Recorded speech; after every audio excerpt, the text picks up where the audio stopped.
Morning. आज के video में हम भारतीय संविधान के निर्माण के विषय में चर्चा करेंगे, जो कि बीए द्वितीय वर्ष के पाठ्यक्रम का हिस्सा है। भारतीय संविधान का निर्माण, making of the Indian constitution. भारतीय स्वतंत्रता अधिनियम 1947 में पहली बार संविधान सभा शब्द का प्रयोग हुआ। संविधान सभा की शक्तियों पर सभी प्रतिबंध पूर्णतया समाप्त कर दिए गए। पंडित नेहरू ने कहा कि स्वतंत्रता तथा शक्ति से उत्तरदायित्व उत्पन्न होते हैं।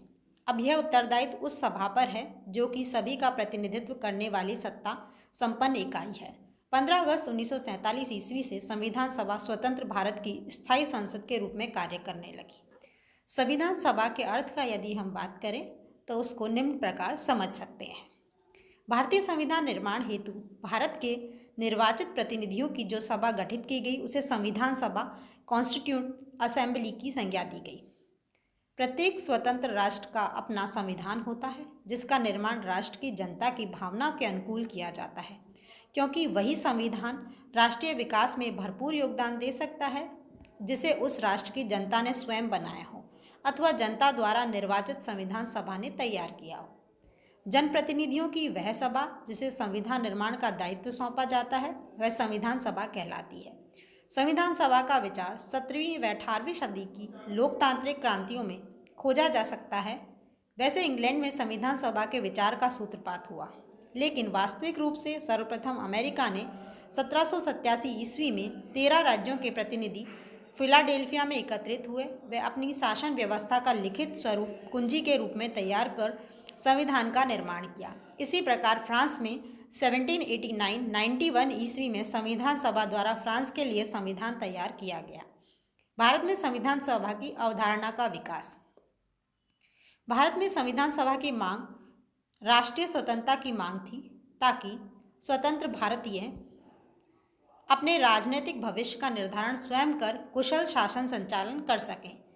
1895 ईस्वी में तिलक द्वारा तैयार स्वराज विधेयक में सर्वप्रथम संविधान की अवधारणा के दर्शन होते हैं। 1922 ईस्वी में महात्मा गांधी ने कहा कि भारतीय संविधान भारतीयों की इच्छा अनुसार ही होगा। 1924 ईस्वी में मोतीलाल नेहरू ने ब्रिटिश सरकार के सम्मुख संविधान सभा के गठन की मांग की।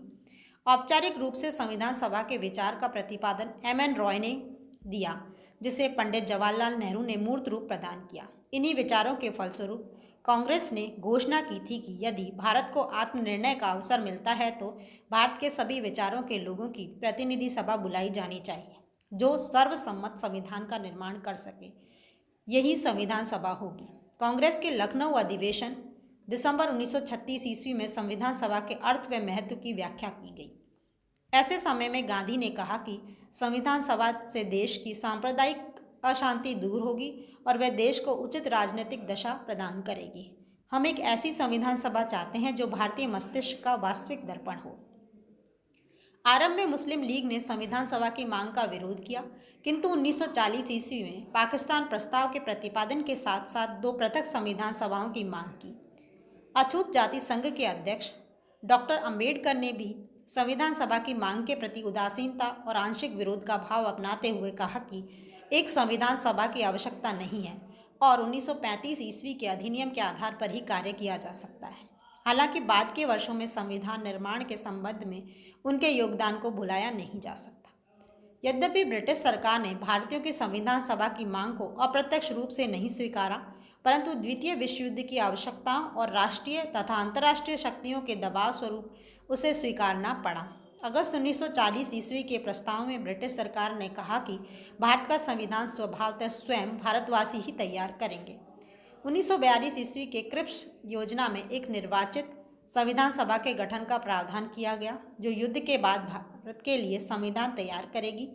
1946 की कैबिनेट मिशन योजना ने भारतीय संविधान सभा के प्रस्ताव को स्वीकार कर भारतीयों द्वारा की जाने वाली मांग को पूरा किया और संविधान सभा का गठन हुआ।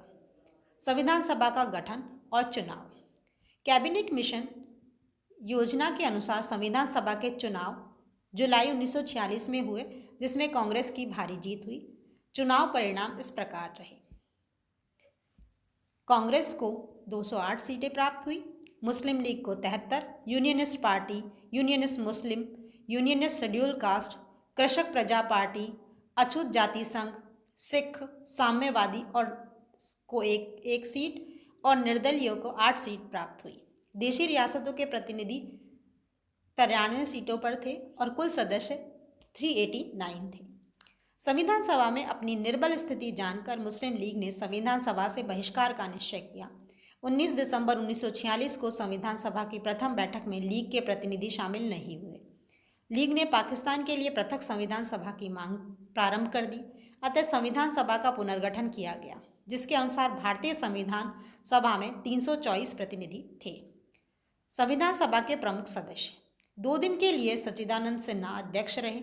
11 दिसंबर 1946 से डॉक्टर राजेंद्र प्रसाद को संविधान का स्थायी अध्यक्ष बनाया गया तथा डॉक्टर भीमराव अंबेडकर को प्रारूप समिति का अध्यक्ष स्वीकारा गया। अन्य प्रमुख सदस्य थे पंडित जवाहरलाल नेहरू, सरदार वल्लभ भाई पटेल, के.एम. मुंशी, गोपाल स्वामी अयंगर, अल्लादी कृष्ण स्वामी अय्यर, पट्टाभी सीतारमैया, श्रीमती दुर्गाबाई, ठाकुरदास भार्गव, V.N. मेनन, मौलाना अबुल कलाम आज़ाद, हंसा मेहता, जो कि मुंबई से निर्वाचित थी। संविधान सभा का कार्य वर्किंग ऑफ कॉन्स्टिट्यूट असेंबली। 9 दिसंबर 1946 को संविधान सभा का प्रथम अधिवेशन हुआ, जो 23 दिसंबर 1946 को संपन्न हुआ। दूसरा अधिवेशन 20 जनवरी से 25 जनवरी 1947 तक तथा तीसरा अधिवेशन 22 अप्रैल से 2 मई 1947 तक चला। संविधान निर्माण की दिशा में सर्वप्रथम पंडित जवाहरलाल नेहरू ने 13 दिसंबर 1946 को उद्देश्य प्रस्ताव प्रस्तुत किया और कहा कि मैं आपके सामने जो प्रस्तुत कर रहा हूं, उसमें हमारे उद्देश्यों की व्याख्या की गई है, योजना की रूपरेखा दी गई है, वह बताया गया है कि हम किस रास्ते पर चलने वाले हैं। प्रस्ताव पर 8 दिन तक विचार विमर्श हुआ। 22 जनवरी 1947 को यह प्रस्ताव सर्वसम्मति से पारित हुआ। तत्पश्चात संविधान सभा ने संविधान निर्माण की समस्याओं पर विचार करने हेतु विभिन्न समितियां गठित की, जो कि इस प्रकार थी: संघ संविधान समिति, प्रांतीय संविधान समिति, संघ शक्ति समिति, मूल अधिकारों अल्पसंख्यकों संबंधी समिति व प्रारूप समिति आदि। 29 अगस्त 1947 को संविधान सभा ने डॉक्टर भीमराव अंबेडकर की अध्यक्षता में 7 सदस्यों की एक प्रारूप समिति का गठन किया, जिसने संविधान को अंतिम रूप दिया। प्रारूप समिति ने 315 धाराओं व 8 परिशिष्टों के संविधान का प्रारूप तैयार कर 5 नवंबर 1948 को संविधान सभा में प्रस्तुत किया। संविधान के प्रारूप का प्रथम वाचन 5 नवंबर से 9 नवंबर 1948 तक हुआ। इसका दूसरा वाचन 15 नवंबर 1948 से 17 अक्टूबर 1949 तक चला, जिसमें 7,635 संशोधन प्रस्तुत किए गए, परंतु 2,473 संशोधनों पर चर्चा हुई। प्रारूप का तीसरा व अंतिम वाचन 14 नवंबर से 26 नवंबर 1949 तक चला। अंतिम रूप से 395 अनुच्छेदों व 8 परिशिष्टों का यह संविधान 26 नवंबर 1949 को संविधान सभा द्वारा पारित किया गया। हालांकि संविधान के कुछ अनुच्छेद यथा 5, 6, 7, 8, 9, 324, 366, 367, 379, 380, 388, 391, 392 और 393 आदि तत्काल लागू कर दिए गए। संविधान के शेष अनुच्छेद व अनुसूचियां 26 जनवरी 1950 से लागू किए गए।